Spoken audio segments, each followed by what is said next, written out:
Warga Malaysia mengatakan dengan jujur dan secara terang-terangan bahwa negara-negara di dunia, terutama Indonesia, telah dibohongi oleh Malaysia. Banyak negara di dunia, terutama Indonesia, beranggapan bahwa Malaysia itu negara maju dan kaya. Ternyata itu adalah tanggapan yang keliru. Sebenarnya di Malaysia kebanyakan yang miskin, yang kaya di Malaysia kebanyakan adalah orang China, bukan orang Malaysia, apalagi orang Melayu. Bahkan Sabah dan Sarawak sudah siap makan ubi kayu sebagai pengganti beras.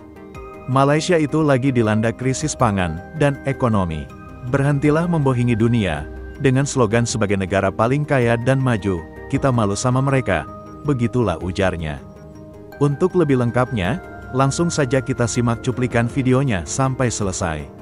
Rakyat Indonesia sering tertipu dengan gambaran Malaysia. Mereka anggap Malaysia negara maju. Namun pada hakikatnya, yang maju tu hanya KL, Selangor dan Pulau Pinang. Pergilah ke negeri lain. Anda pasti akan terkejut melihat realitinya sehingga ke tahap ada negerinya air nak mandi pun tak ada. Bahkan ketidakseimbangan pembangunan negeri-negeri di Malaysia ni pun sangat ketara. Oh ya, sebelum tu, aku tak kisah kalau orang Malaysia nak kata aku cuba memburukkan negara sendiri. Sebab ini adalah fakta sebenar pasal negara kita. Tak perlu nak bohong pada dunia dah. Okey, kita sambung. Orang Indonesia anggap orang Melayu kaya raya. Tak betul. Yang kaya raya tu kaum Cina. Melayu ramai yang susah. Yang kaya raya tu sikit je. Rakyat Indonesia anggap orang Malaysia semua fasih cakap Inggeris kan? Padahal yang tahu cakap Inggeris tu hanya di bandar saja. Kebanyakannya tak tahu langsung bahasa Inggeris, terutamanya orang-orang Melayu.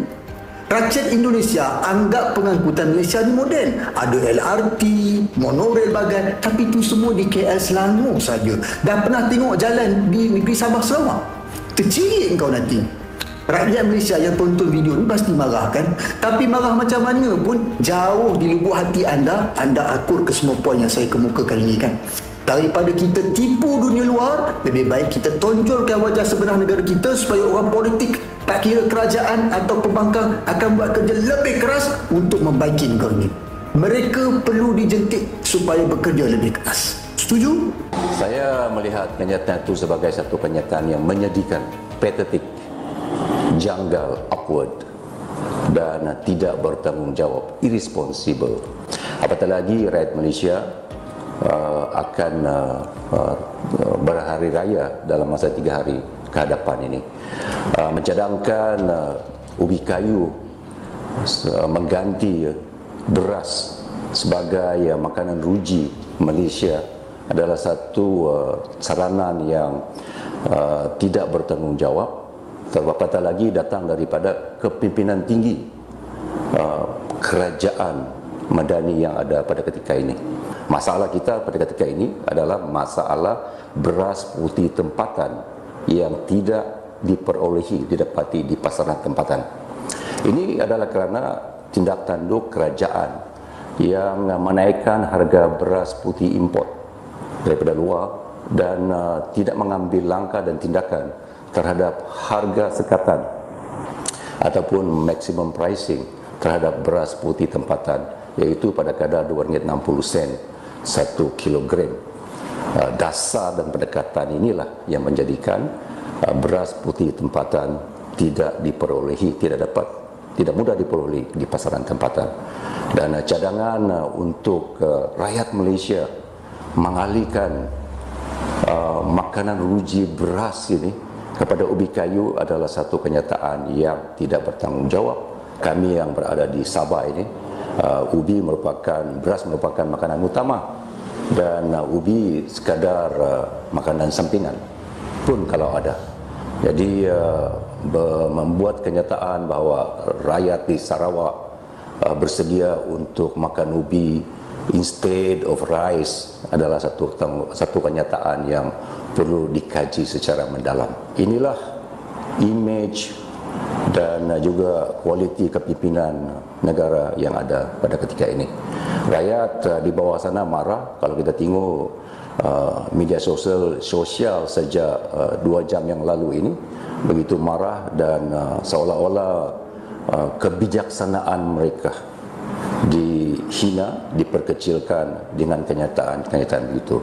Saya melihat ini sesuatu yang tidak seharusnya keluar daripada seorang pemimpin, apatah lagi Speaker Dewan Rakyat Malaysia. Kita tak boleh buat cadangan yang remeh, yang tidak masuk akal. Kita tidak boleh mengubah makanan ruji Malaysia, beras. Jadi masalah beras putih tempatan hilang, tiada dalam pasaran. Rakyat Malaysia terpaksa membeli beras putih daripada luar negara yang lebih mahal.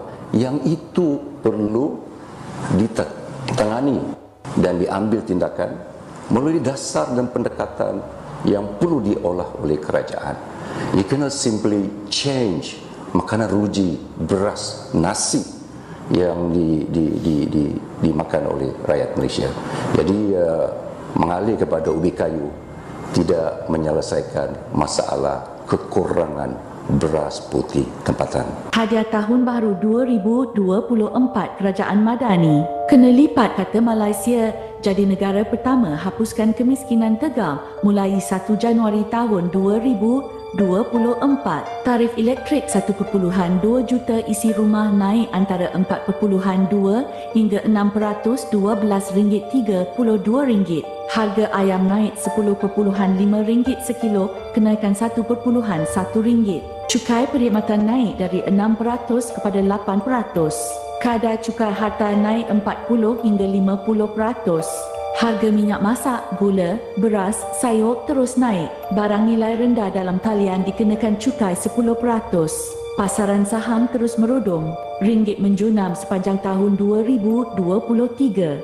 Terima kasih Madanon. By right, kalau harga ayam tu dah mahal sangat, we should reduce makan ayam. By right. Nah, itulah beberapa cuplikan video mengenai keadaan Malaysia yang sesungguhnya. Jauh berbeda dengan yang mereka gembar-gemborkan, bahwa Malaysia itu kaya dan maju. Bagaimana menurut kalian tentang pernyataan warga Malaysia di video ini? Jika kalian punya pendapat lain, tolong kasih tahu Mimin lewat kolom komentar. Terima kasih. Nah, itulah tadi videonya teman-teman.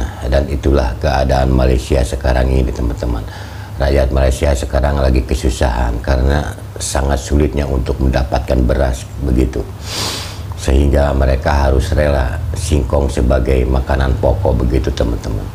Saya yakin dan percaya itu karena yang ngomong itu adalah rakyatnya sendiri begitu teman-teman.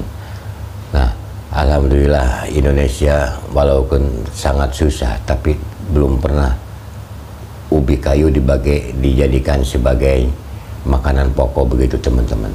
Bagaimana menurut kalian semua tentang video ini? Silahkan tinggalkan pesan di kolom komentar ya. Dari saya dicukupkan sampai di sini dulu. Semoga kita berjumpa lagi di video yang akan datang. Wassalamualaikum warahmatullahi wabarakatuh.